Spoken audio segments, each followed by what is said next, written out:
Hello, I'm inside today. Welcome to Divorced in Utah. I'm your host, Paula Whitaker. So thanks for joining me today. Today I'm going to be talking about dating, online dating in Utah. And this is a pretty broad topic. This is huge. So what I am going to do is I'm going to make sure to cover these bullet points. So like your bio summary, your photos, some safety tips, apps that people are using that they're having good luck and not so good luck with, what you do before the date and while you're on the date, maybe some things to do after the date. So we'll see if we get that far. If you missed the support groups this week, we really had some good discussions about this that were pretty hilarious and informative. So I try to remember to write down everything I learned to share with you. But our next meetings, our next support group meetings are July 23rd and 25th. And then we're going to be at those meetings, we'll talk about letting them go so you can be a healthier you. So that is what's coming up. And then our next Facebook Live, so next Friday, we'll be talking about, do you work through fun the same way others work through challenges?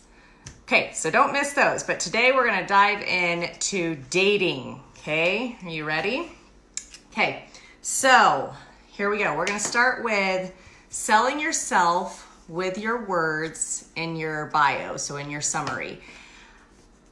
I think we all agree that if it's way too long, you get bored and there's just so many people's to read. So keep it short. Keep it like under 6 sentences. That's a good tip.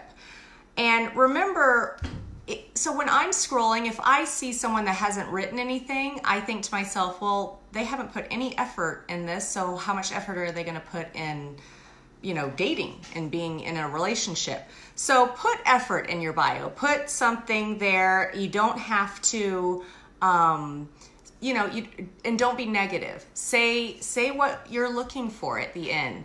I appreciate that when people say, I am looking for someone who is happy, who likes to be around kids, who, is established in a career.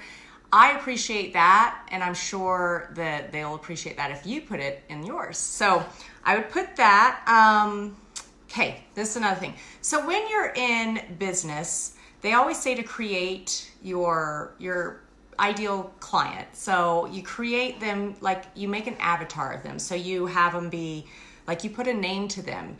You put where they hang out. You put like what are their problems in life? What are their joys in life? And I think you should do the same thing when you're dating. So what are you looking for? Who are you looking for? A lot of times people are trying to figure that out themselves, but at the beginning so I had no idea. But as I got going, I was like, well, I know what I'm not looking for. So create that in your mind and even write it down. Who are you looking for? Okay.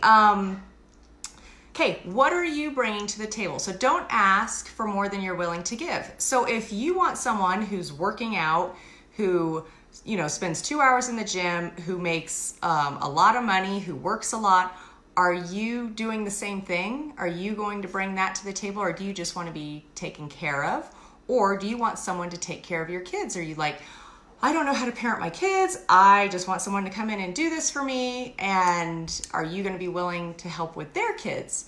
So bring to the table what you're asking in return. Okay. What is your elevator speech? So when you go on a date, people want to know your story.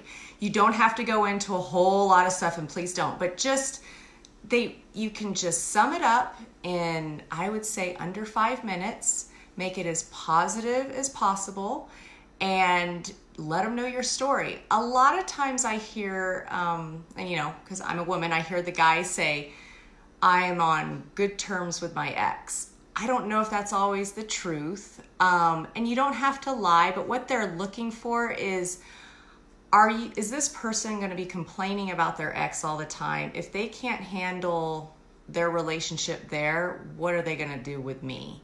So it is good to kind of get on not good terms, but be cordial with your ex. Have, that you guys can co-parent together, that you guys are, can be civil.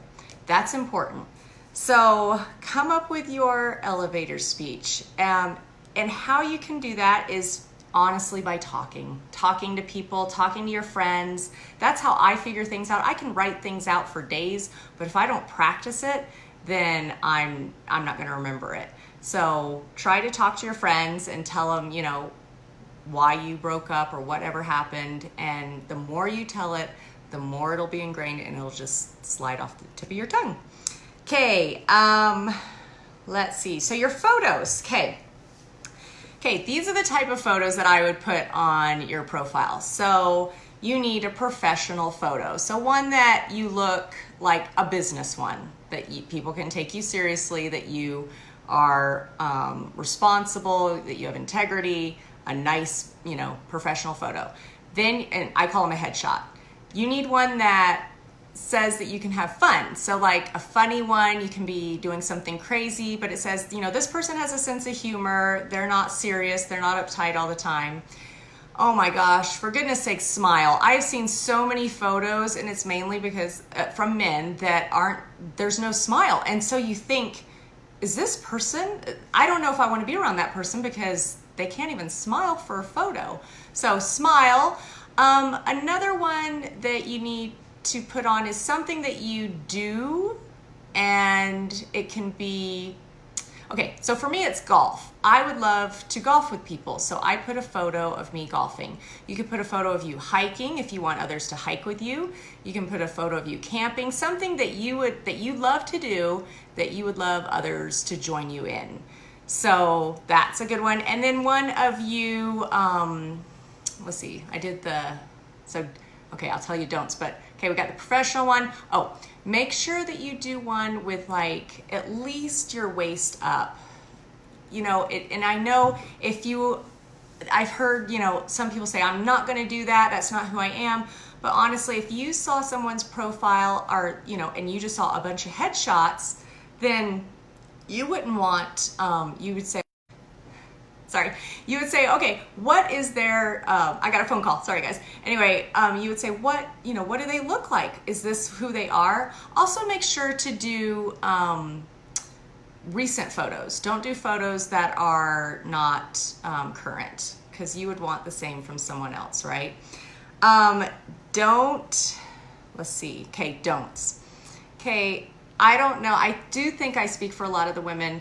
We really don't care about you catching the biggest fish of your life, okay? When a guy holds up like this big fish and he's so proud, the first thing I think of is I smell the fish. In my mind, I smell it. Then I think this guy's gonna go fishing all the time and I'm never gonna see him. And then I think, am I gonna have to cook that fish? Because I don't like to cook and I don't like to cook fish. So I think that would be awful too. So anyway, don't do, maybe some girls will like fish, but I haven't found any that really do. Selfies in the bathroom. Can you find anyone to take your photo? It's not, anyone can take a photo. So just say, hey, can you take a photo of me wherever you're at? Selfies in the bathroom aren't the best, and selfies at the gym aren't the best. I don't know. It depends on who you're trying to attract, but I don't find them very, I'm not attracted to that. So those are what I would stay away from. I do have a friend who does photos, and I'll put her on our Facebook group, and she had put together a package for me. And so if you want professional photos done for your dating profile, her name's Heather, and she's amazing. She does my photos. And so I will put her offer out on the Facebook page if you need someone. If you have a friend or a sister or anybody that could take your photos, that's what I would do for your, so you're not taking them all yourself. Okay, so apps. Now, if you know apps, if you have some apps that you use that work, feel free to put in the comments.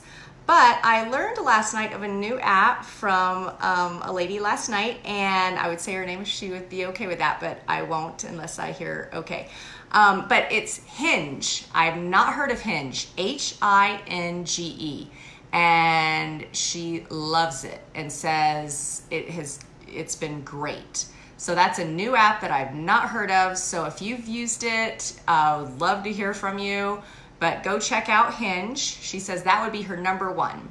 My number one was Bumble, but she says that it's her number two now. So Bumble is where the women reach out first. So you match with somebody and then you have 24 hours to reach out to them. So you can say hey or whatever, and then when they respond, then there's another 24 hours. So there's a time limit on both sides. So Bumble's a good one. Plenty of Fish and Tinder are kind of the same in my opinion. I think a lot of those are booty calls, but you might have had good results, but that's just my opinion. Mutual is one for LDS. So what I've heard from people is people are on there, they're either really religious or they're pretending to be really religious. So just be careful there. But I heard it's okay. And then Match and eHarmony you pay for. I think Match, you actually get older people because you don't have to have an app and you can use your laptop for Match. And so there's a lot, maybe 45 plus on Match. And then eHarmony I've not used, but I heard some people like that. So if you've heard of, if you have one that you like that I haven't mentioned, please tell me. Then there's matchmakers that you pay for that will set you up. And I've never done that before. I'm looking for my paper. Okay, I've never done that before, but I called one up. I had to fill out their online form because I was curious. And when they called me back, they asked me these questions, which I thought this was really interesting. They asked me if I was emotionally available. So I guess, people can be available, but not emotionally. So that tells me that they run into a lot of people who aren't ready to date yet. So evaluate yourself. See if you're emotionally available, because if you're going out and you're looking for someone to be emotionally available for you, but you're not for them, then you're not ready. But you're not ready for a long-term relationship. You might go out and just have some nice dates and say, you know what, I'm just out here to get out. Be honest. They asked if I had time to date. So maybe you work so much or you have kids or whatever that nobody has time. So they're out, they've gone, but they don't have any time. So you do need time to get to know someone. They're gonna meet and screen everybody face to face. They're gonna do a background check. They say they start out as friends. You start out as friends first and then move from there. And they are selective about who they accept in the program. And they wanted to know if I own and operate my own vehicle.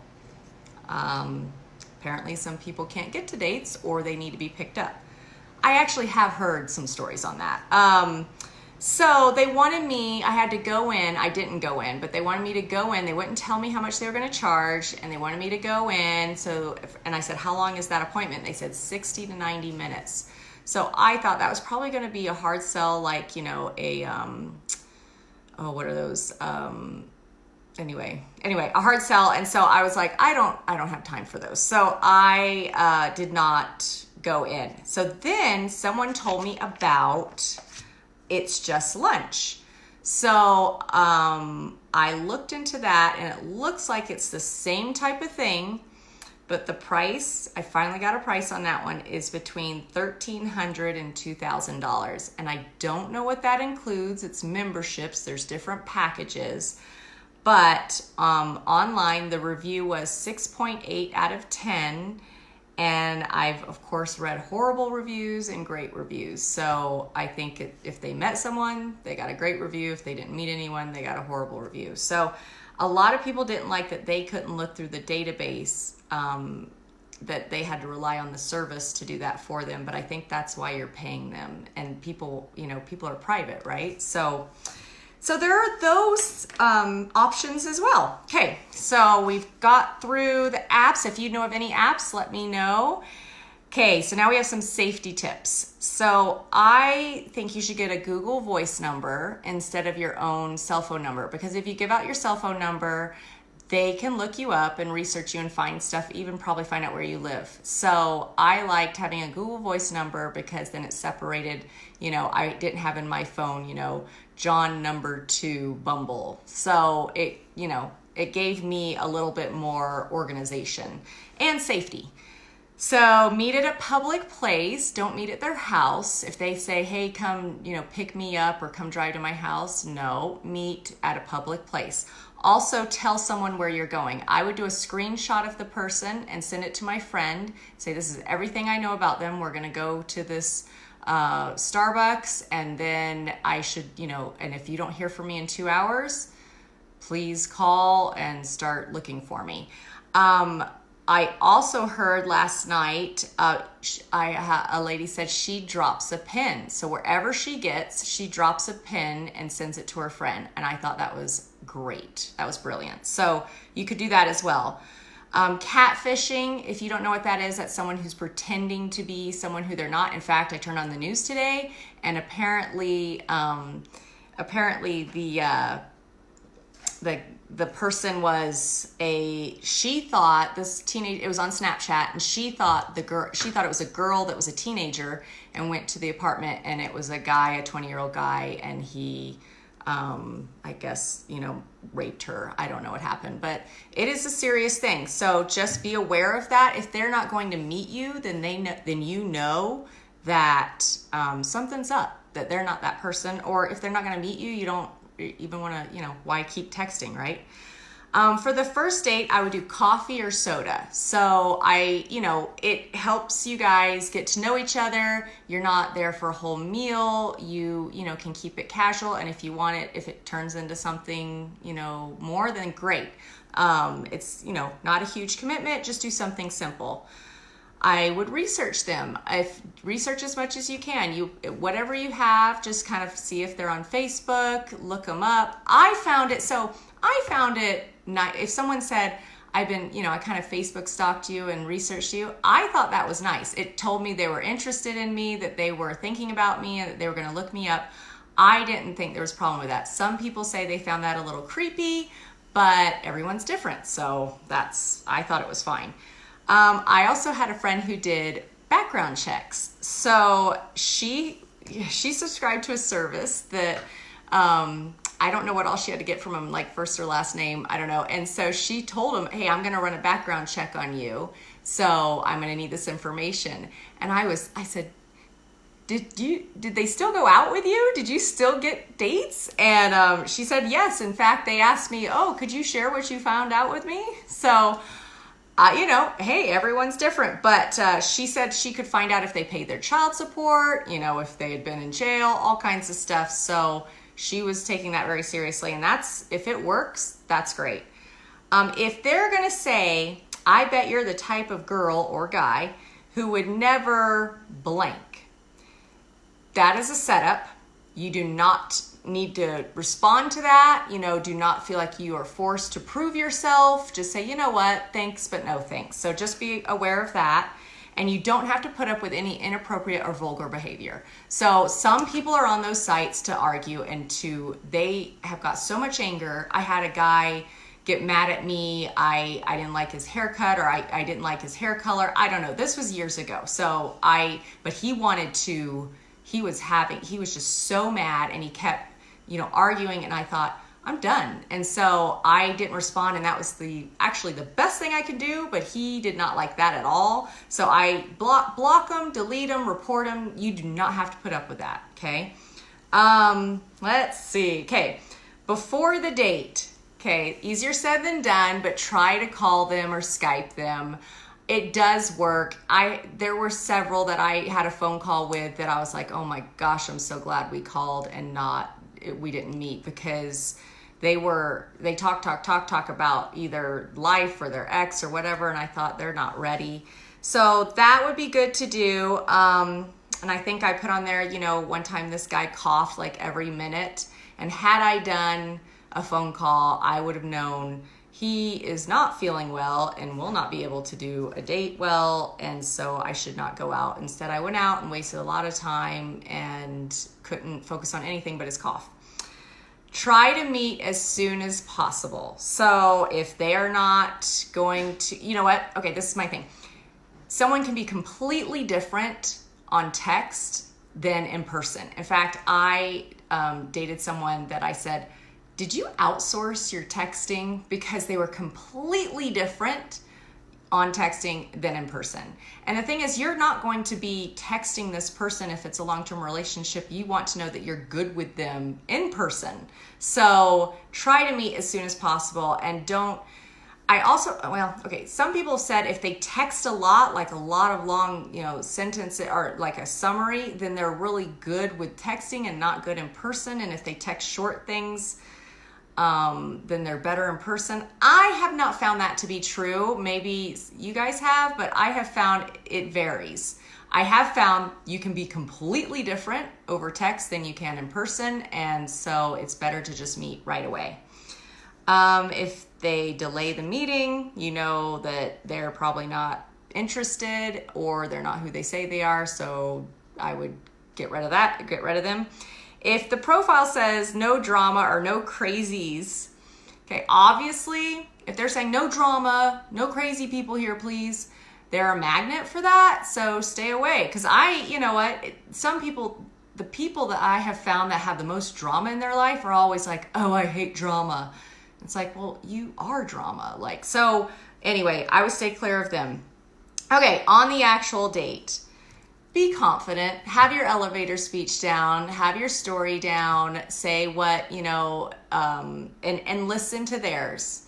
Listen, if you show up, I've heard so many stories. If you show up and you're like, this isn't really going to work, there is something that you can learn from everyone. So start asking the right questions. I would ask, what is the worst date that you've ever been on? I was entertained for days. I was shocked.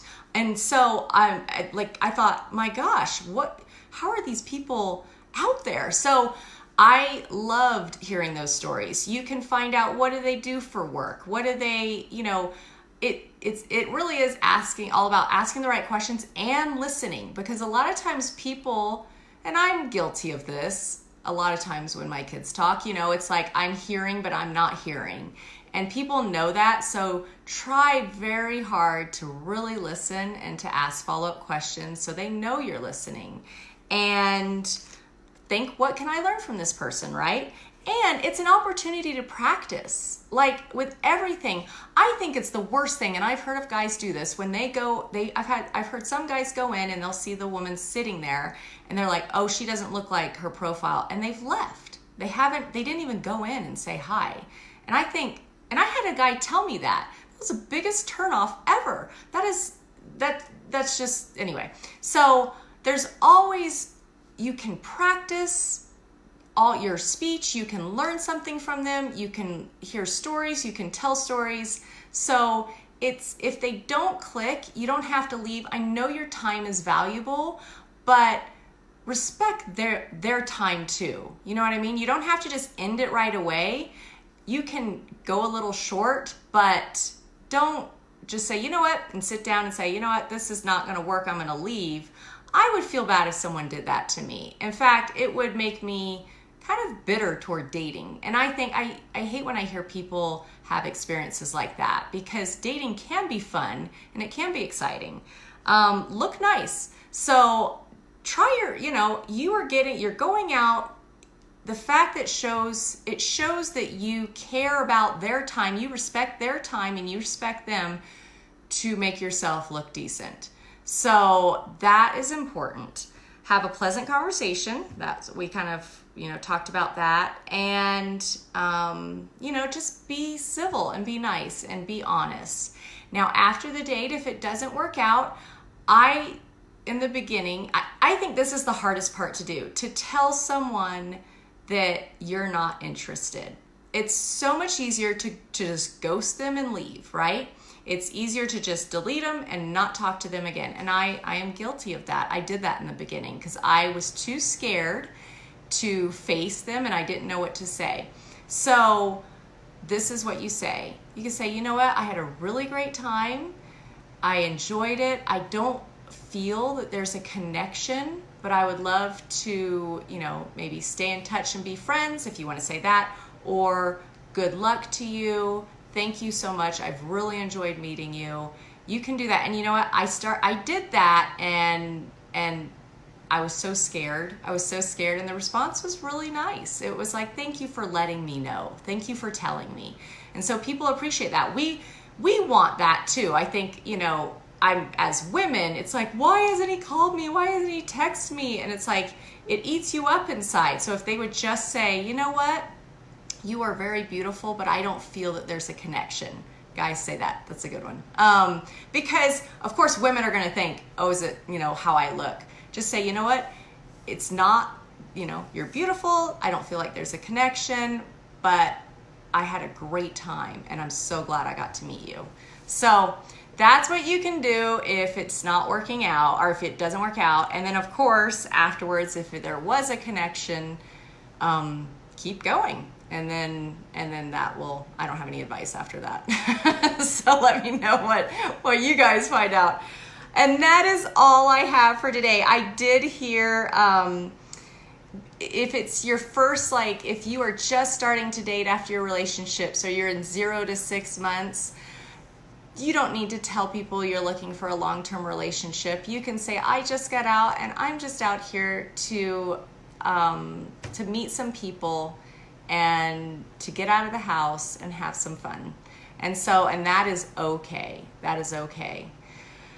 Okay, that is it for now. I'm so glad that you all joined me. It looks like I had a good turnout, and I'm so grateful for you guys. And I'm trying to make sure I've covered everything. So yes, next Friday, the topic will be, do you work through fun the same way others work through challenges?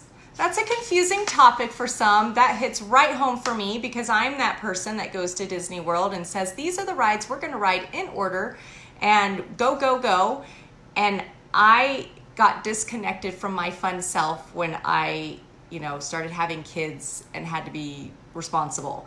And I am now reconnecting with my fun self. And so I'm trying to have more fun instead of looking at life as to-do lists. So, all right, that's all for now. Thank you and have a great weekend. Bye.